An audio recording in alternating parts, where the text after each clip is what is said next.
Hello, beautiful souls. Welcome, welcome. This is Dhwani here. I hope you're doing lovely today. So, let's tune into Conscious Relationships. Today, I would like to share with you something about the throat chakra, that is the Vishuddha or the Vishuddhi, the fifth out of the 7 chakras in our body.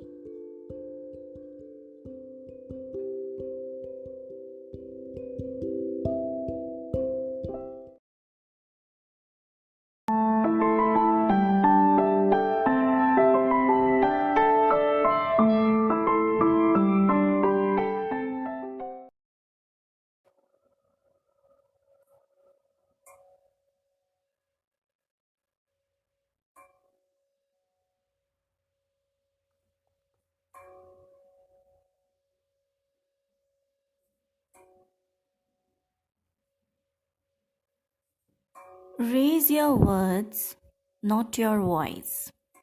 It is rain that grows flowers, not thunder, as said by the great poet Rumi. Now, as our Kundalini energy rises up through the chakras, it becomes more ethereal and dynamic. The more we meditate on in this kind of energy, the more we gain spiritual confidence. Our egocentric will is fast transforming into soul-centric expression. In this episode, I will share with you the expressive significance of the fifth chakra, that is the Vishuddha or the throat chakra.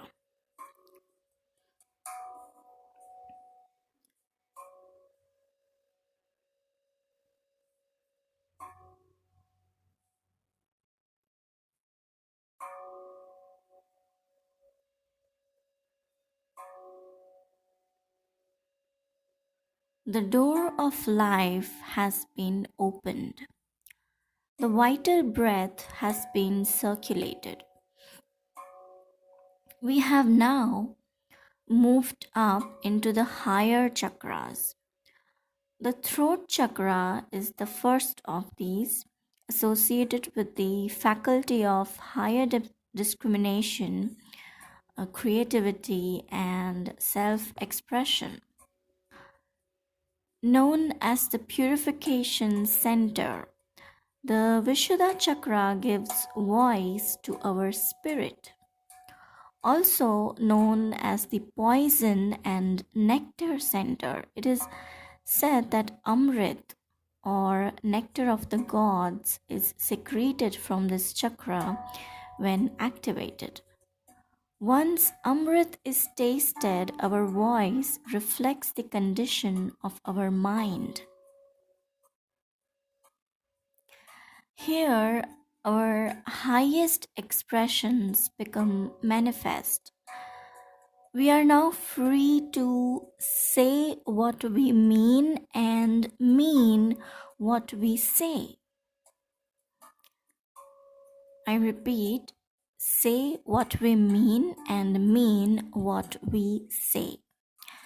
We have discovered how God's tongue is our own. The Vishuddha chakra is symbolized by a sky blue lotus with 16 petals. It is located at the back of the neck, while its central activation point is in the throat. In the center of the lotus is a downward facing triangle with a circle inside it, representing the element of ether. The element ether, called as Akash in Sanskrit, is the first of the 5 great elements, that is Akash, Agni, Vayu, Jal, and Prithvi. It comes first because it is the most subtle of the elements. often referred to as a space, or it is the essence of emptiness, nothingness. It is this space the other elements fill, and the origin of ether is Shabd. It is associated with the sense of hearing and the planet Mercury, and is often associated with the thyroid gland in the human endocrine system. Now, with the purification of the Vishuddha chakra, deep listening becomes another essential skill. By listening with cautious intent, deep knowing arises. Through deep knowing, a deeper being results. Now, the deity associated with this region is Sadashiva, a 5-headed, 10-armed god or goddess, usually clad in a tiger skin. Sadashiva personifies the balance of yin and yang. Now, I said god or goddess because here gender is not important. This is associated with our spiritual body, and the spirit is not associated with a specific gender. Okay, so it has both the energies. It is the yin and the yang, and the light and the dark, or the feminine and the masculine. Now we are entering into the 4th dimension. The first 3 chakras, the root, the sacral, and the solar plexus, were in the 3rd dimension. The 4th is the transition of the 3rd to the 4th and the 5th, that is heart chakra. And from our throat chakra, we enter into the 4th dimension. And this is our 5th body, that is the spiritual body. Now, those of you who are not aware of these dimensions or the bodies that I'm talking about, may visit to my previous episode of the dimensional reality that will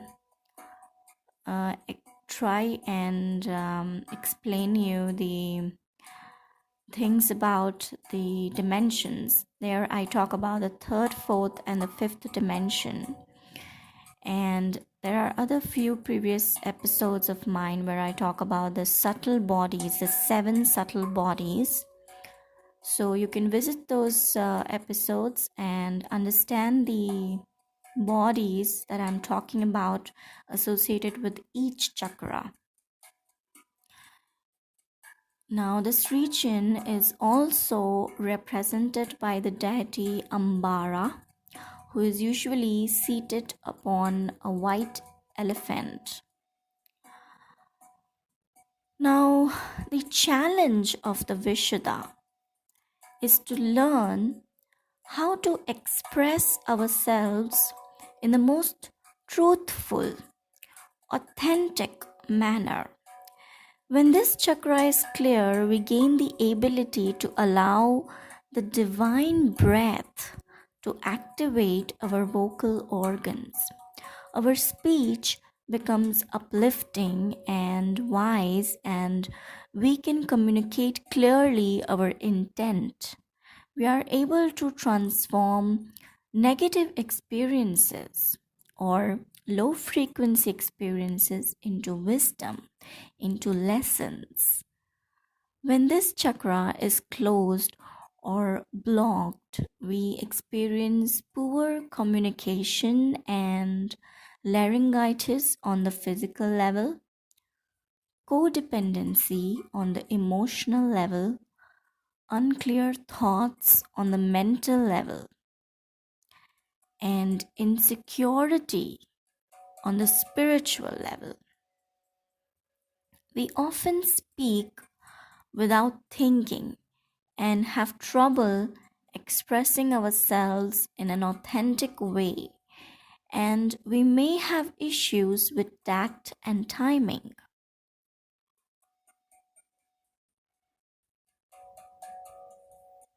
Now, this throat chakra is associated with the color blue.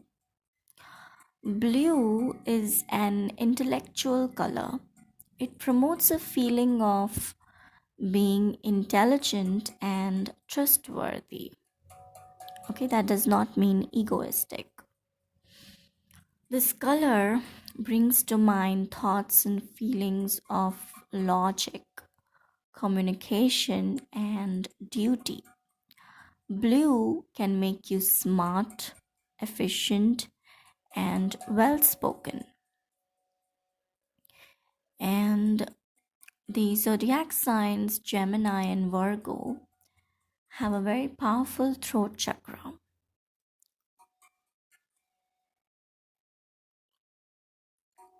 Gemini, the twin,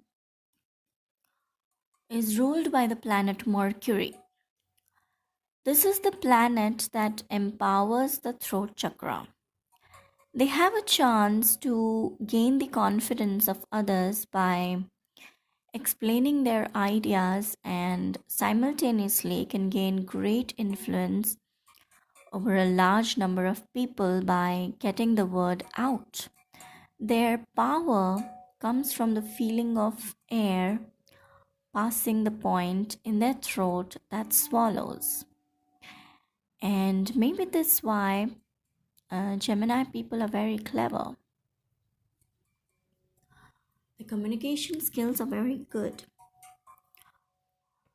Virgo, they're also ruling planet is Mercury.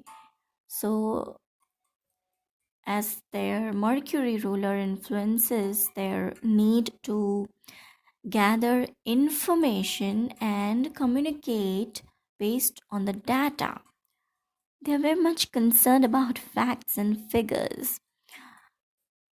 So they will notice that a sense of power and wellness arrives whenever their throat is in tip top shape and they do not have to engage in public speaking.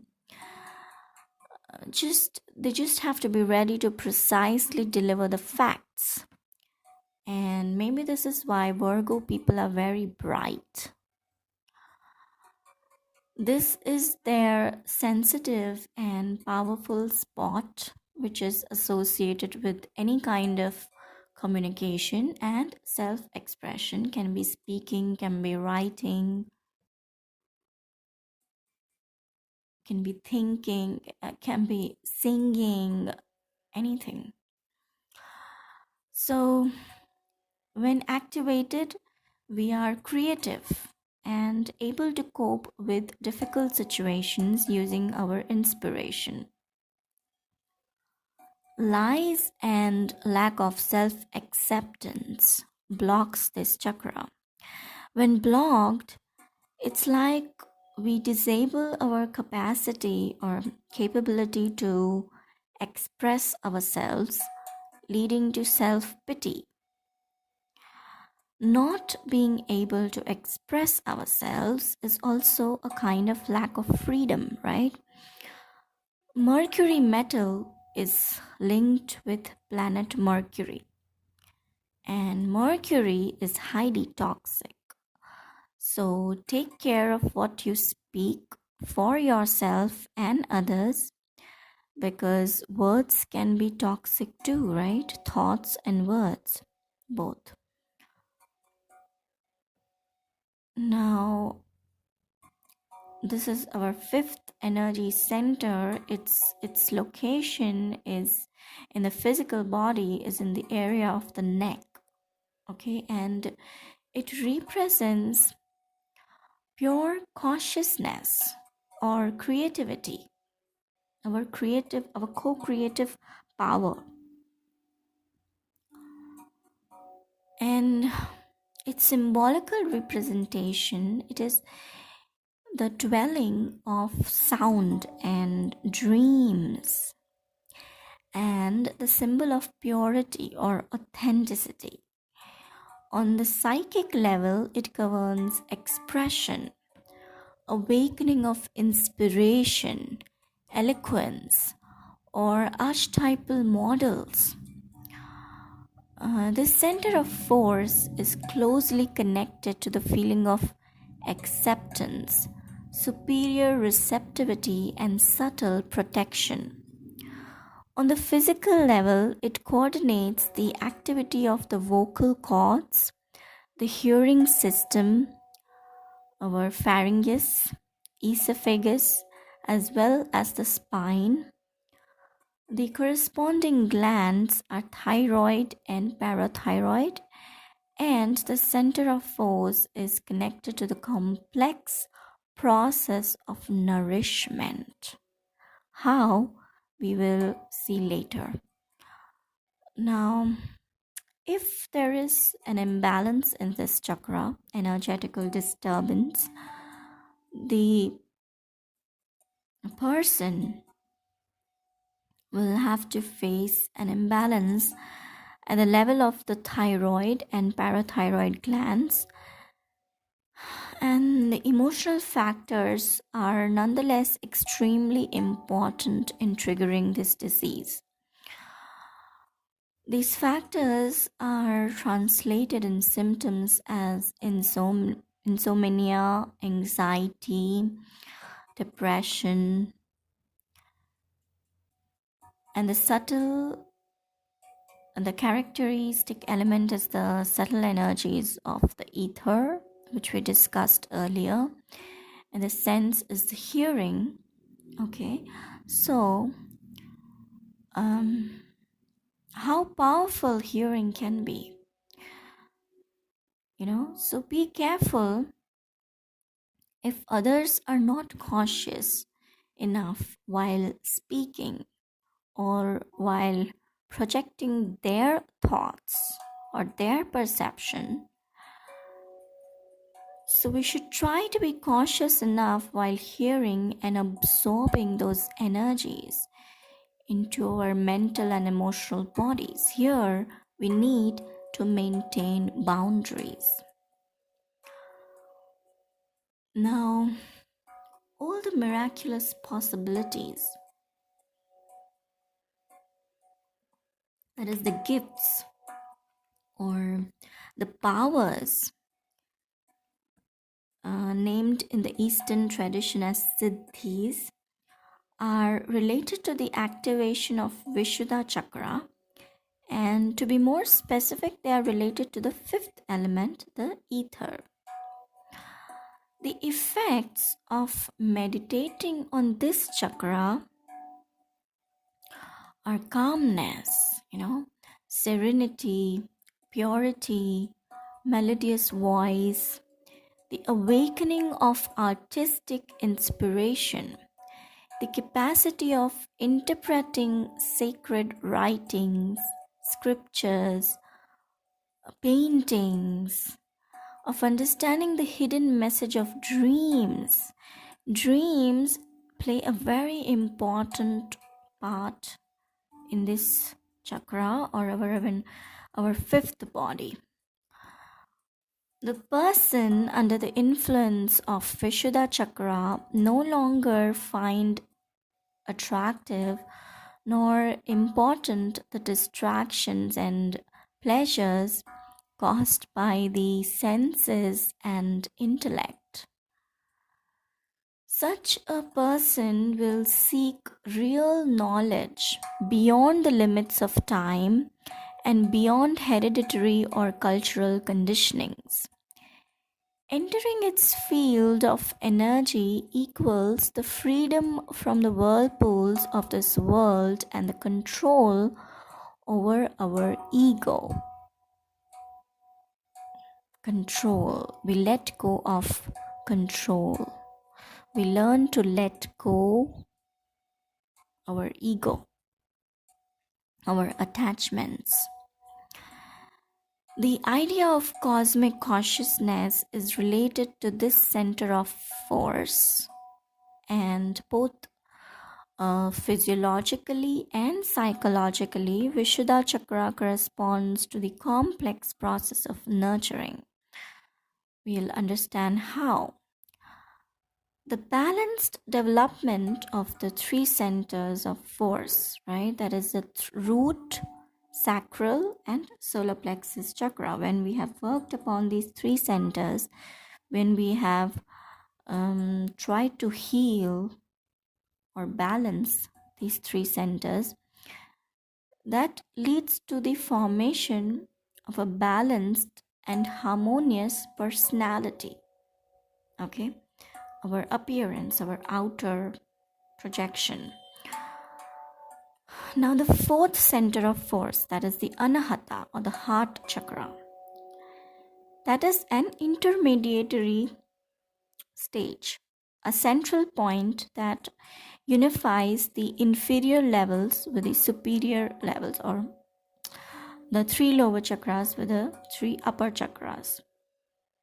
That is the sphere of survival, social living, and assertion of one's personality. With the subtle, refined levels of the manifestation. Not by a mere accident is Anahata Chakra the center of the heart, of love, of the awakening of the soul. The next stage is then the acquiring of a superior state of receptiveness and an opening towards the divine inspirations. We are moving closer and closer to our soul purpose on this earth. In this sense, Vishuddha Chakra corresponds to the process of nurturing, both physically, that is, the projection of Vishuddha Chakra is the neck, right, which faces upwards, and subtly referring to an energetical nourishment through the access in the superior worlds of the universe.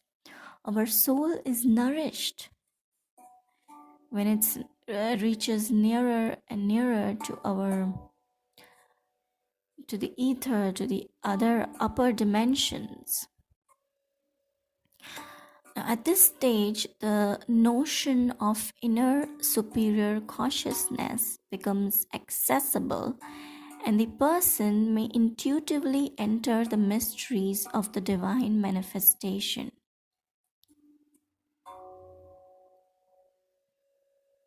Now, the state of receptiveness to the superior elevated worlds makes possible the opening of some access gates to these universes. These experiences appear spontaneously in meditations, or they may be reached through the pouring of the divine grace. The psychologist Abraham Maslow named them as peak experiences. For all the people who had such experiences in their moments of ecstasy or intuitions and transcendence, these experiences represent the most important thing in their lives and are considered as the truly most precious aspects of life that give life its value and measure.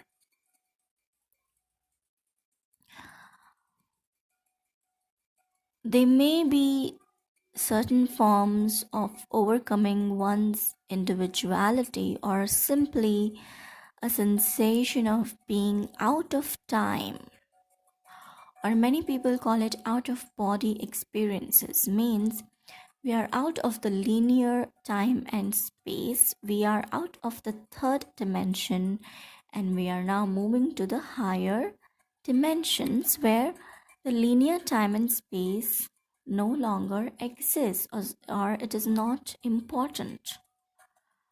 Okay?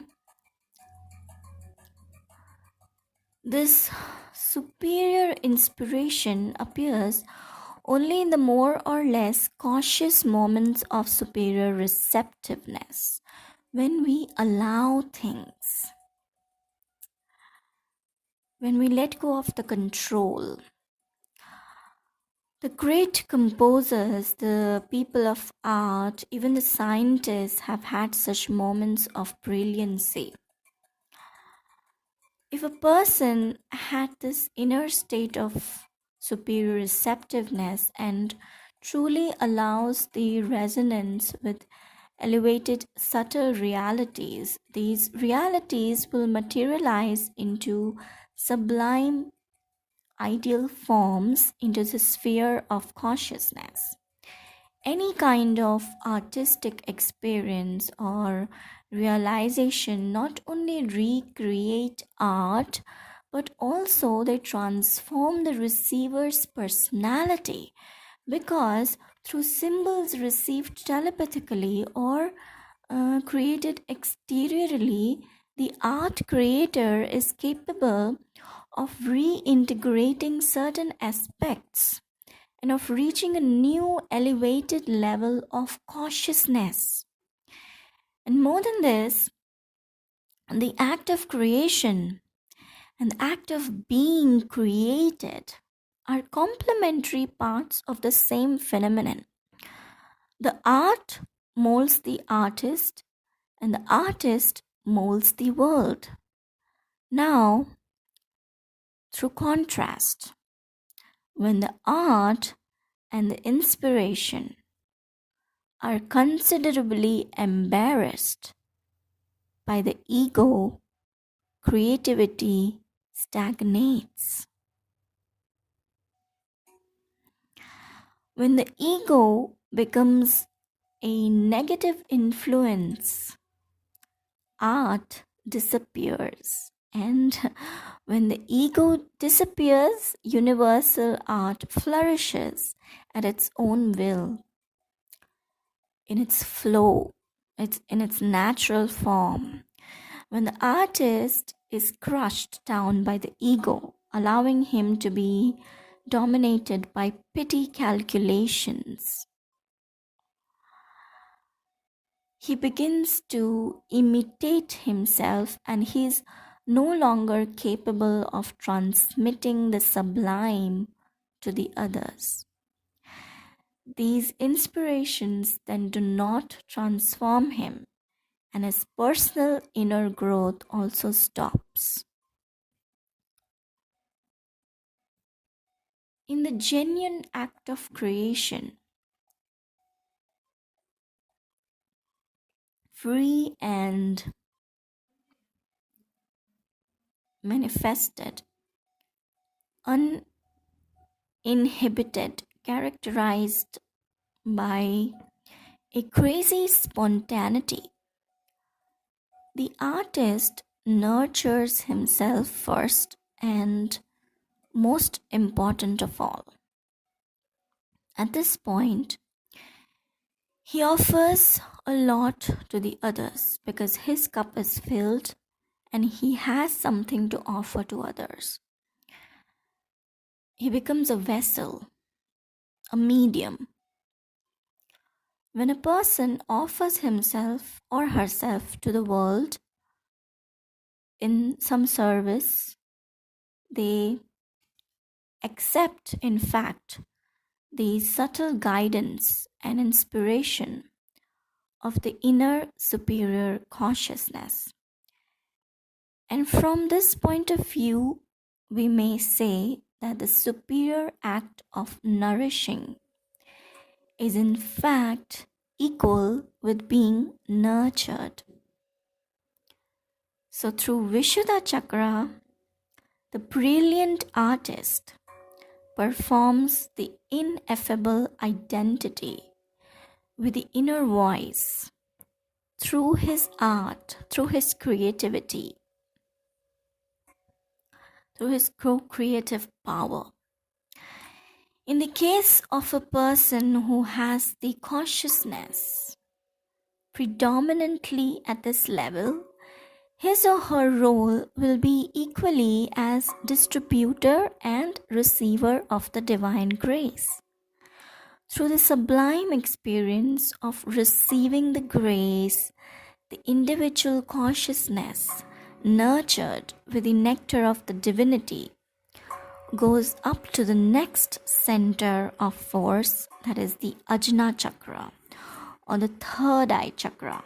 And here the person realizes the mystery that the one who gives and the one who receives are in fact one, fused in ineffable unity, just as the drop that is now reunited with the ocean it used to be a part of.